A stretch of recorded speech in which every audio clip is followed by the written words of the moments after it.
KP के अंदर जुल्म हुआ, ड्रोन ने ट्राइबल एरिया की ईंट से ईंट बजाय रखी। जितने आपको पता है कि साउथ वजीरिस्तान में और खासतौर नॉर्थ वजीरिस्तान में जितने ड्रोन हमले होते थे कि एक एक दिन में पता नहीं को 960 हमला हुआ है इस सारे दौरान ड्रोन का। मुझे पता नहीं है एग्जैक्टली कमो पेश। तो ये सारे जो हो रहे थे, इसके बावजूद ये तो हुआ है कि जी ट्राइबल एरिया के और दूसरे लोग बेचारे अपने इलाके छोड़ के डिस्प्लेस होके कराची जा बसे हैं, तरगोदा जा बसे हैं, लाहौर आ बसे हैं। बेशुमार लोग हैं जो पठानों की आबादी है जो पिछले 15-20 साल में आई है।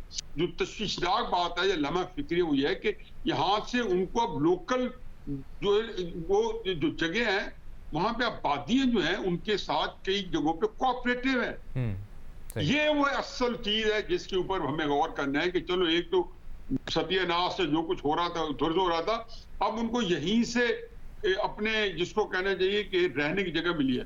यानी कि मियांवाली के अंदर दहशतगर्दी के अंदर मियांवाली के लोग कोऑपरेट ना करें तो ज्यादा पनप नहीं सकेगी। लेकिन अगर लोग वहां के अपने ही लोग मुलव्वस हो जाए हमारे मियांवाली जिले के और न्यायालयों के अंदर से पता मिल जाए तो वहां पे उसको हैंडल करना बड़ा मुश्किल होगा।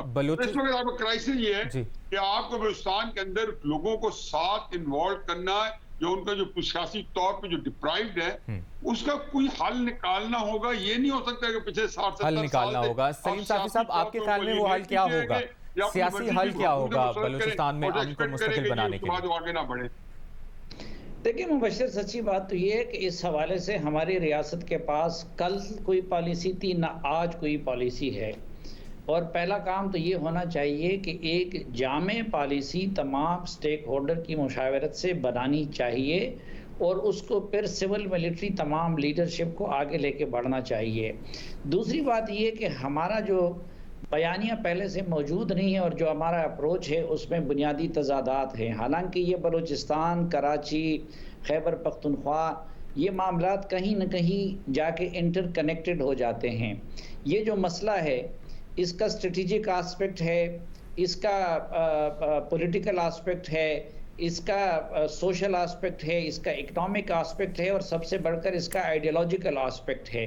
हम इसका सिर्फ स्ट्रेटेजिक आस्पेक्ट मद्देनज़र रख के लॉ एंड ऑर्डर और ताकत और ऑपरेशन के ज़रिए हल करना चाहते हैं। दूसरा, मैं जो तज़ादात की बात करता हूँ, मसलन अब हर हवाले से आप अगर देख लें तो टीटीपी और टीटीए अफ़गानिस्तान के वो एक चीज़ है, उनका एक नज़रिया, एक अक़ीदा, और अब तो किसी को शक नहीं होना चाहिए।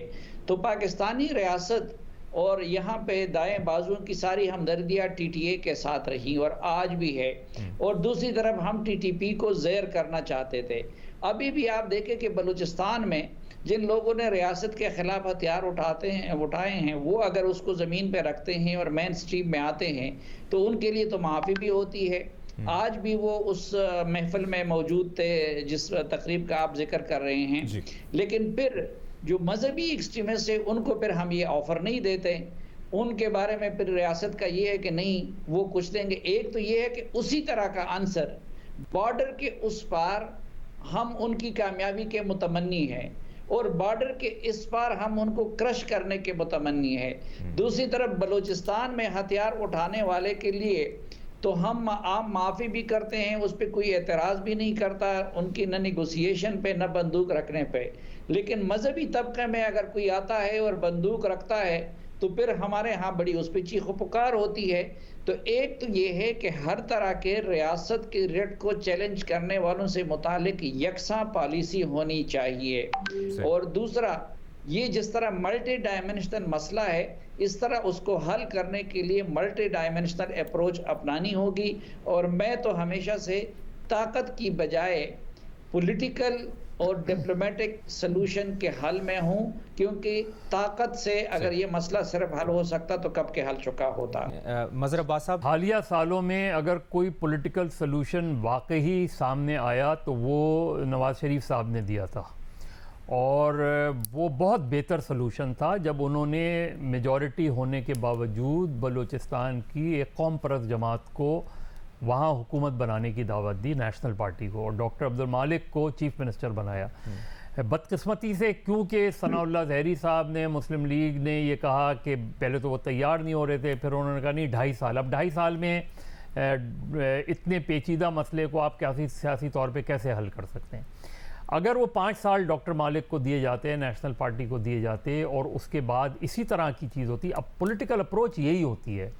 पॉलिटिकल अप्रोच ये नहीं होती कि किसी को आपने बना के ला के बैठा दिया, ये नहीं होती पॉलिटिकल अप्रोच। आप एक ऐसी पॉलिटिकल पार्टी को, जो नेशनलिस्ट पार्टी भी है, जो पाकिस्तान जो उस तरह की सियासत करती भी है, समझती भी है ग्रास रूट लेवल पे, उनको आप मौका देते। अगर वो 5 साल में चीज़ें आगे बढ़ती तो फिर उसी प्रोसेस को आपको चलने देना चाहिए था।